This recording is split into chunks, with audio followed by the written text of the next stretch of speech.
Bom dia a todos. Hoje iremos apresentar sobre o primeiro capítulo do livro Oportunidades Disfarçadas, do escritor Carlos Domingo. Espero que todos gostem. Meu grupo é composto por André Brites do Basílio, João Victor de Albuquerque, João Vitor Amorim, o Leonardo Costa e o Munir. Nós somos alunos do primeiro A e esperamos que todos gostem.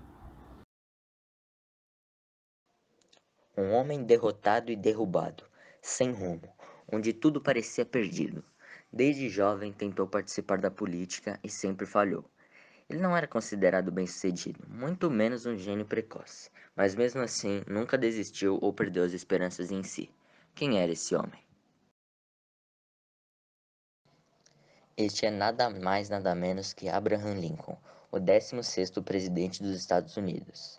Ele sofreu diversas dificuldades e perdas na vida, tendo perdido 2 filhos e o fracasso nas 3 tentativas de assumir cargos públicos, mas sem desistir continuou. Aos 23 anos, tentou iniciar sua carreira política e falhou. Aos 24, abriu uma loja, mas ela não foi para frente.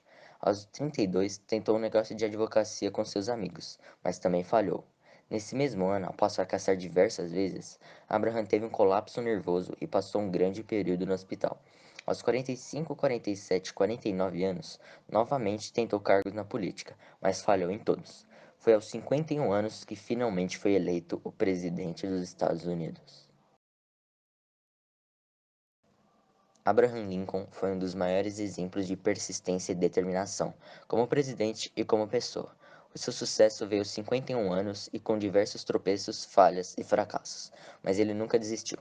Após adquirir conhecimentos, aprendeu diversas coisas, e a principal mensagem que ele passa é: se você está vivendo um momento temporário de fracasso, posso afirmar, com a certeza da minha maturidade ou dolorida experiência, que você jamais falhará se estiver determinado a não fazê-lo.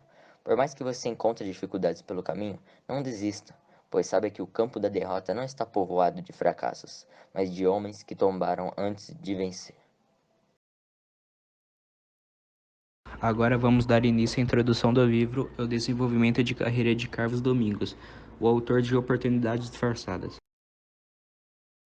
Durante sua introdução, ele cita seu desenvolvimento de carreira escrevendo uma coluna quinzenal sobre os mais diversos assuntos, como gerir uma empresa, sobre o marketing, as tendências mundiais, hábitos produtivos, a importância da imagem de uma empresa, assuntos que geravam um público mediano, com alguns e-mails de leitores sugerindo ou dando suas próprias opiniões.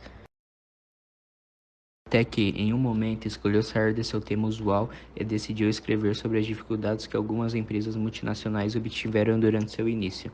Empresas como a Fanta, Bombril, Nescafé, que atualmente dominam o mercado atual, sofreram como qualquer outra empresa no seu estágio inicial. De forma despretensiosa, superou seu recorde com irrisórios 183 e-mails de executivos, pequenos empresários, estudantes, leitores interessados e todos os tipos de pessoas.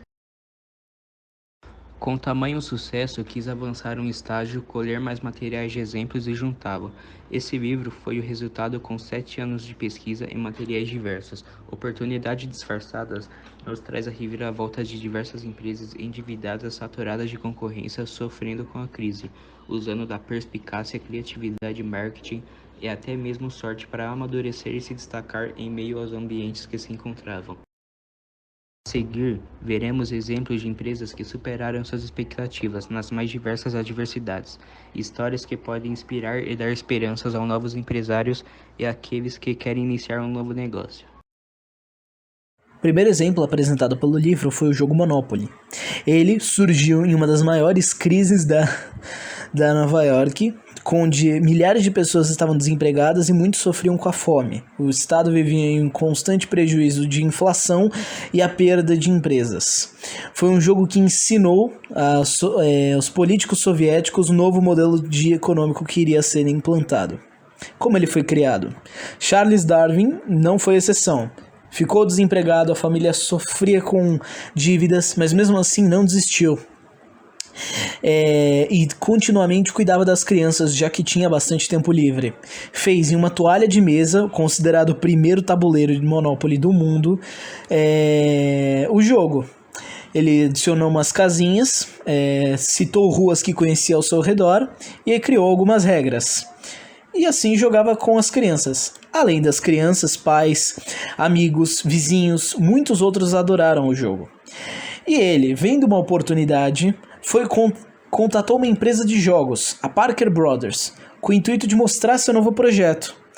Contudo, logo foi recusado. Não desistiu e, com amigos próximos, fabricou o jogo em massa. Foi um sucesso. Primeiro vendeu para a vizinhança, que já conhecia, e os demais, ao conhecerem do jogo, adoraram. O jogo...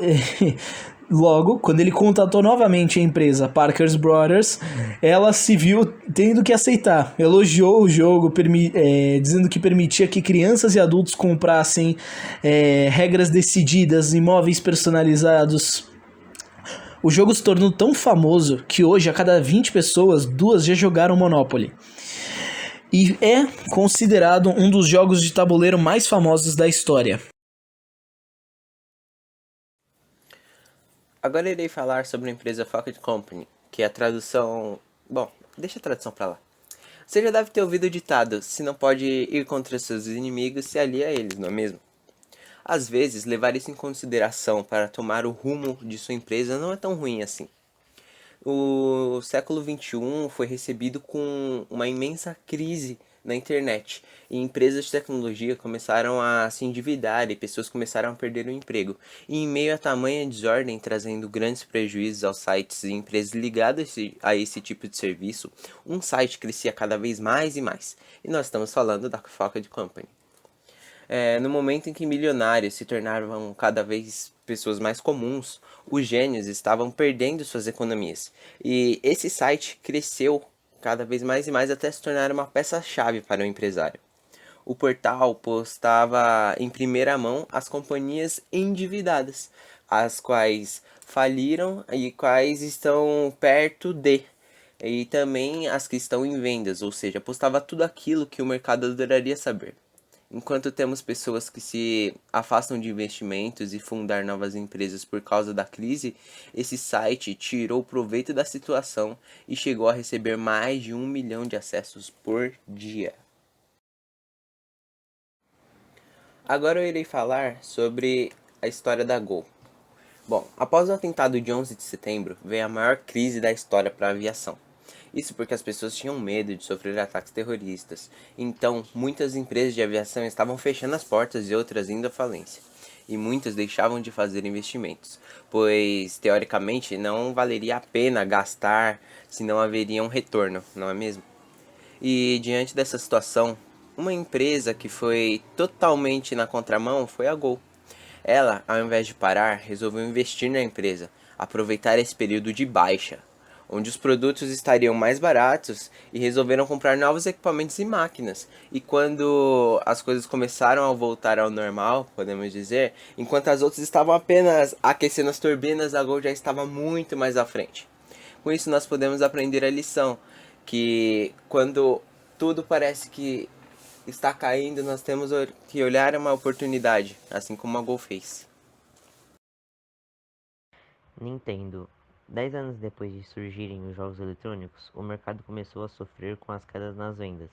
Início dos anos 1980, as empresas famosas como Atari e Odyssey começaram a vender suas ações, julgando ser o fim desse setor, se acomodando, coisa que, por sinal, em qualquer empresa vendendo serviços ou produtos é estritamente não recomendável. Em seus produtos, os clientes já não tinham o mesmo interesse de antes. Com as mesmas pesquisas, a Nintendo, hoje líder na produção de jogos, teve outra interpretação. Para ela, esse mercado estava apenas começando. Assim, adotou uma estratégia: tentariam atingir um público que não teria resistência contra os jogos, aqueles que não tiveram nenhum contato com esse produto ainda, focando os jogos para o público infantil. Assim, os adultos que participaram das primeiras gerações de jogos eletrônicos, ao verem os filhos retomando a gostar desse tipo de atividade e sem descansar, trouxe jogos mais desafiadores, até reviver um setor de mercado antes muito subestimado, participando ativamente e se tornando vital na história dos videogames. Fortune, uma situação bastante inesperada. Até produtos mais abastados podem surgir em tempos de crise. Isso mesmo, produtos caros e luxuosos podem persistir uma época cujo luxo é supérfluo. conquistando o baixíssimo público que ainda restava na quebra de 1929, com um preço exorbitantes.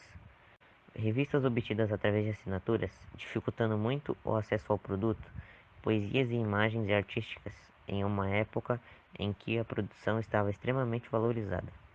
Dando atenção extra especial ao preço, um fator que reflete o valor dado ao produto, surge a Fortune, uma revista sobre negócios voltada para o público mais opulento e de maior poderio financeiro.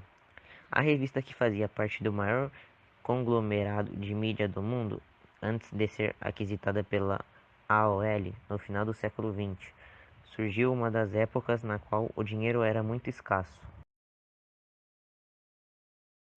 A Cadillac teve um trajeto muito semelhante da Fortune.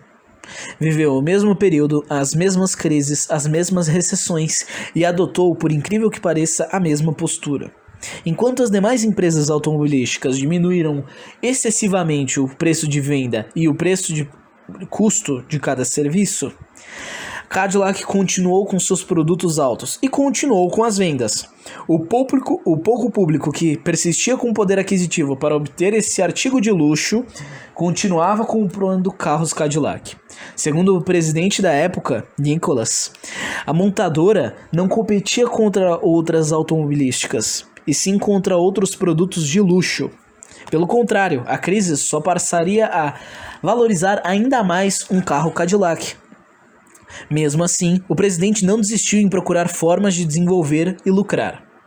Assim, ele diminuiu os custos de produção e observou uma segmentação que poderia ampliar o seu público, a população negra. Em meio àquela época, a segmentação social era bastante decorrente.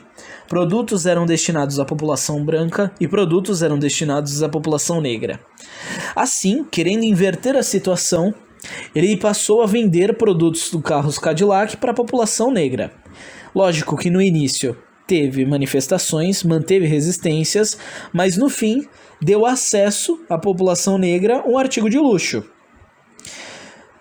Em 2 anos, em uma das maiores crises da história, enquanto seus concorrentes diminuíam os custos, a Cadillac aumentava seus públicos e as economias subiram ainda mais com os lucros em 70% naquele ano. Seja fiel ao seu público independente das situações. Reduzir os preços, tornando-os mais acessíveis às massas, podem até ser eficiente, mas ao final das crises, não espere retornar ao público anterior. O valor agregado ao seu produto já caiu e, consequentemente, será muito difícil continuar as vendas com seus preços mais altos. O preço reflete o valor dado ao produto, e construir esse valor requer tempo e esforço, totalmente desperdiçados se repetir as ações dadas às maiorias das empresas nas crises. Seja resiliente e continue dando o valor necessário ao seu produto. Com crises, é comum que novos negócios, servindo necessidades básicas, surgem nesse período. O problema é que todos pensam assim, o efeito manada. Se cria um mercado muito concorrido entre esses setores e surge uma migração de empresas de status para a venda de produtos populares. Como já foi dito, um setor sem muita participação é a melhor oportunidade para uma nova empresa, e a Fortune soube aproveitar muito bem. Conseguiu surgir produzindo artigos de luxo em meio a uma das maiores crises da humanidade. Independente da situação, produtos caros e de luxo sempre serão consumidos. Os humanos são esperançosos, e consumir esse status, essa forma de luxo, confirma esse sentimento. A Sony, uma das líderes de entretenimento digital, surgiu em um dos períodos mais turbulentos da história, a Segunda Guerra Mundial. Komacho era um simples vendedor que tentava entregar rádios aos seus clientes. Só tinha um problema. Era japonês, em uma época onde os japoneses eram considerados responsáveis pelas crises da Europa. Muitas vezes, quando tentava vender seus produtos, sofria com preconceito, ameaças e até mesmo violências. E precisou encontrar uma forma para driblar isso. Não foi fácil. Ele demorou meses até finalmente encontrar uma loja de pianos e precisou pagar ao dono da loja para que seus produtos fossem mostrados nas vitrinas. No fim do dia, não houve mudança, não vendeu um único rádio em meses. Afinal, era uma empresa que ninguém conhecia na época, e muitas pessoas já tinham as suas preferências. Komacho, que não desejava voltar à sua terra natal e gostaria muito de vender, teve que encontrar uma forma de realizar um marketing com o pouco dinheiro que ainda lhe restava. Quando viu os jovens passando na rua, teve uma ideia. Ele pagaria os jovens para entrarem na loja, divagarem sobre as qualidades do produto, como a boa qualidade do áudio, a boa captação de sinal, compraria do dono da loja e então daria a Komacho. Assim, ele foi criando um novo sistema de marketing. E com muita alegria, recebeu o dono da loja requisitando mais de seus produtos. Finalmente estavam tendo boas saídas. Não precisava voltar à sua terra natal. E foi assim que a Sony conseguiu se consolidar no continente europeu. Outro rapaz que estava em uma região inóspita, longe da casa dos pais, sozinho e não podia falhar, aconteceu na década de 1960 em Goiás. Incentivados pelos recursos federais recebidos na época, os produtores rurais da região resolveram ampliar o seu negócio. Para inspecionar as extensas propriedades, contrataram empresas aéreas de São Paulo, já que Goiás não dispunha do serviço. Devido à enorme distância entre os estados, os agricultores eram obrigados a pagar um preço extremamente elevado. Uma das fazendas achou mais vantajoso ter um piloto exclusivo para cuidar da propriedade. Por isso, buscou em São Paulo um rapaz chamado Adolfo. Ao chegar na região, um piloto de 24 anos percebeu a oportunidade disfarçada. Ele não sabia ideia do alto valor cobrado por um simples voo de inspeção. Foi quando teve a prática e simples ideia: atender o local por um preço menor. Empolgado, largou o emprego e financiou um avião. O plano parecia bom, mas o imprevisível aconteceu. Os agropecuaristas se recusaram a contratar o jovem piloto. Por quê?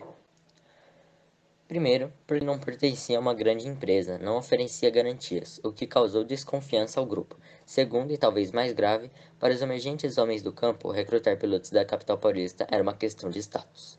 Desesperado, sem lugar para correr, em vez de desistir, o piloto apelou para a criatividade. Comprou rádios intercomunicadores e os distribuiu gratuitamente para os fazendeiros, com o seguinte discurso: quando vocês precisarem de serviço aéreo, não liguem para São Paulo. Passem uma mensagem pelo rádio que eu venho rapidinho atendê-los. Mas a estratégia não influenciava diretamente qualquer dos dois problemas, a necessidade de garantias e o desejo de status, mas contava com impacto emocional. Como as rádios funcionavam na mesma frequência, quando o primeiro fazendeiro chamou o piloto, os outros ouviram. Assim, um foi encorajando os outros a experimentar o serviço, e acompanhavam os planos um dos outros. Foi possível combinar viagens em conjunto e economizar ainda mais. Foi uma brilhante jogada. Grande parte dos produtores da região se tornou cliente do piloto, e a visão empreendedora do rapaz não parou por aí. Ele percebeu que alguns fazendeiros possuíam aeronaves próprias para o transporte pessoal e gastavam fortunas com combustível e manutenção. Espertamente, propôs aos empresários que revendessem seus aviões para ele em troca de serviços prestados por sua empresa de táxi aéreo. Os homens, que eram bons de conta, rapidamente identificaram os benefícios da operação. Em pouco mais de um ano, sua frota passou de 1 para 9 aviões. Foi assim que a cara e a coragem que o piloto, o Rolim Adolfo Amaral, começou sua trajetória como um dos maiores empreendedores brasileiros. Anos depois, em 1972, o comandante adquiriu metade das ações de uma empresa denominada Táxi Aéreo Marília. Nas décadas seguintes, ele transformou o pequeno negócio na gigante TAM, a maior companhia aérea brasileira. Mesmo em apuros, Adolfo conseguiu reverter a situação com brilhantes ideias. Em momentos de desespero, superava as expectativas com novas ideias. Desta maneira, foi negócio até se tornar o maior do Brasil.